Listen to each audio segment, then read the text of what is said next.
बच्चों, आपने अपने घर में अपने दादा दादी नाना नानी या पापा मम्मी से कई बारी बातों बातों में मुहावरे शब्द का प्रयोग सुना होगा। बातों बातों में जैसे बच्चों को ही बोल देते हैं मुंह मियाँ मिट्ठू बनना। जैसे कोई बच्चा है, बच्चा बड़े प्यार से अपने लालच के चक्कर में बच्चे अपने मम्मी पापा से प्यार से बोलते हैं, प्यार प्यार से जताते हैं कि मम्मी हमारे को ये दिला दो। उसको बोलते हैं अपने मुंह मिट्ठू बनना, मतलब अपना मतलब निकालना, मतलब प्यार प्रेम से बात पूरी करवाना। तो इसी को बोलते हैं मुहावरे। तो आज हम इसके बारे में आपको बताएंगे, आज इसका मुहावरे का अर्थ बताएंगे और वाक्य प्रयोग कैसे होता है वो भी बताएंगे। आइए तो जानते हैं सबसे पहले हम मुहावरे क्या होते हैं। मुहावरे सामान्य अर्थ को छोड़कर जो विशेष वाक्यांश जोड़ा जाता है जिसमें उसको मुहावरा बोलते हैं। जैसे कोई किसी भी मतलब जब हम कुछ बोल रहे हैं या लिख रहे हैं, कुछ बोल रहे हैं तो उसकी परिभाषा बदलने के चक्कर में उसको मुहावरा बोला जाता है। मुहावरे क्या होते हैं उदाहरण सहित बताती हूँ मैं आपको। जैसे कई बार ऐसा होता है छोटे बच्चों के बड़ों के भी या छोटों के भी क्लास में मुहावरे आ जाते हैं। इसका अर्थ वगैरह ये सब मैं आपको आज बताऊंगी।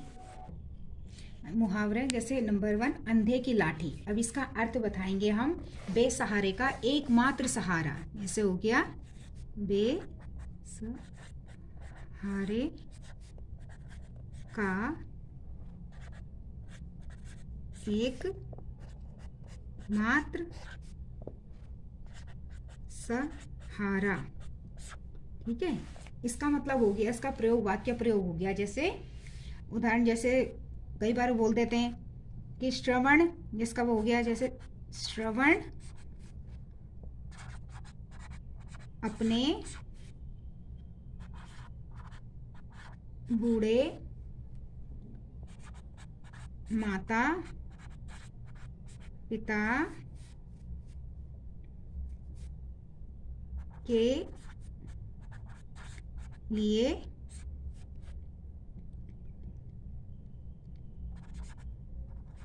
अंधे की लाठी था। नंबर जैसे अंधे की लाठी, ये हो गया मुहावरा। इसका अर्थ हो गया बेसहारे का एकमात्र सहारा। उदाहरण के तौर पे बोल देते हैं हम, जैसे किसी को भी जैसे बोल दिया श्रवण अपने बूढ़े माता पिता के लिए अंधे की लाठी था। नंबर दूसरा ईद का चांद होना।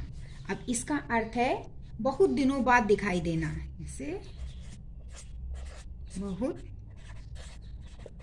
दिनों बाद दिखाई देना। जैसे हम जैसे ईद का चांद होना, इसका अर्थ हो गया बहुत दिनों बाद दिखाई देना। जैसे कुछ भी बोल दो, जैसे लिख दो, जैसे बोल दो, जैसे हमें मान लो सीता बहुत दिनों बाद दिखी तो वह ईद का चांद हो गई। ये उदाहरण है। चांद होना उदाहरण अर्थ हो गया इसका बहुत दिनों बाद दिखाई देना। जैसे जैसे सीता बहुत दिनों बाद दिखी तो वह ईद का चांद हो गई। उदाहरण हम कई लोगों को बोलते हैं जैसे बहुत दिनों के बाद दिखाई देते हैं, तो इसका मतलब ये हो गया ईद का चांद होना, बहुत दिनों बाद दिखाई देना। अंधे की लाठी होना, बेसहारे जैसे श्रवण अपने माता पिता के लिए अंधे की लाठी था। इसका अर्थ हो गया बेसहारे का एकमात्र सहारा। नंबर तीसरा हो गया जैसे पेट में चूहे कूदना। तो इसका मतलब ये नहीं होता कि पेट के ऊपर चूहे कूद रहे हैं, पेट के अंदर चूहे कूद रहे हैं। इसका उदाहरण हो गया भूख लगना। भूख लगना उदाहरण जैसे इसका उदाहरण दे देते हैं हम। जिया को बहुत तेज भूख लगी तो हम कहते हैं पेट में चूहे कूदना। दोबारा बोलो। पेट में चूहे कूदने का मतलब पेट में चूहे कूदना नहीं होता। इसका उदाहरण हो गया जैसे भूख लगना। जैसे उदाहरण के तौर पे आ जाता है, जिया को बहुत तेज भूख लग गई, तो हम कहते हैं कि पेट में चूहे कूदना। नंबर 4, आंखों का तारा। इसका मतलब ये नहीं होता कि आंखों का तारा या आंख के सामने तारे दिखना, या वो आसमान से कोई मुझे आंखों में तारे नजर आ रहे हैं, ये नहीं होता। इसका मतलब ये होता है बहुत प्यारा होना। इसका अर्थ हो गया बहुत प्यारा होना। अब इसका उदाहरण वाक्य प्रयोग बताते हैं हम आपको। जैसे सभी बच्चे, ये हो गया इसका वाक्य प्रयोग। सभी बच्चे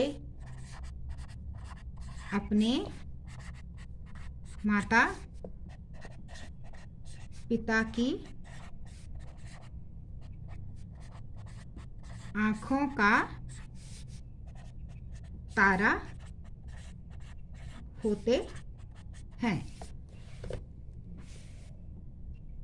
जैसे हमने बताया अभी, आंखों का तारा होना। आंखों का तारा होना मतलब इसका उदाहरण है बहुत प्यारा होना।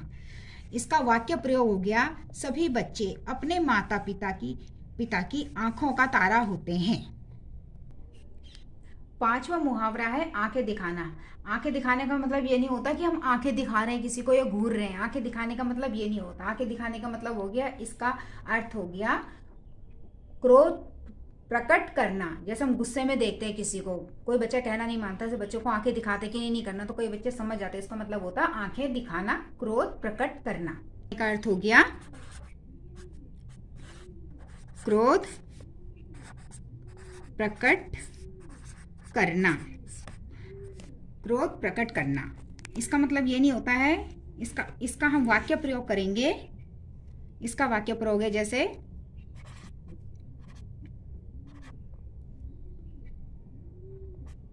बच्चे कभी कहना नहीं मानते तो उन्हें कभी कभार आंखें दिखाना पड़ता है। इसका मतलब ये नहीं होता कि हम गुस्से में हम उन्हें आंखें दिखा रहे हैं, आंखें खोल के दिखा रहे हैं, इसका मतलब नहीं। इसका मतलब ये होता है कि बच्चों को कभी कहना नहीं मानते तो हम उन्हें घूर के गुस्से में देखते हैं, क्रोध प्रकट करते हैं, जिससे बच्चे समझ जाते हैं कि मतलब ये काम सही नहीं है। बच्चे उतने में ही समझ जाते हैं।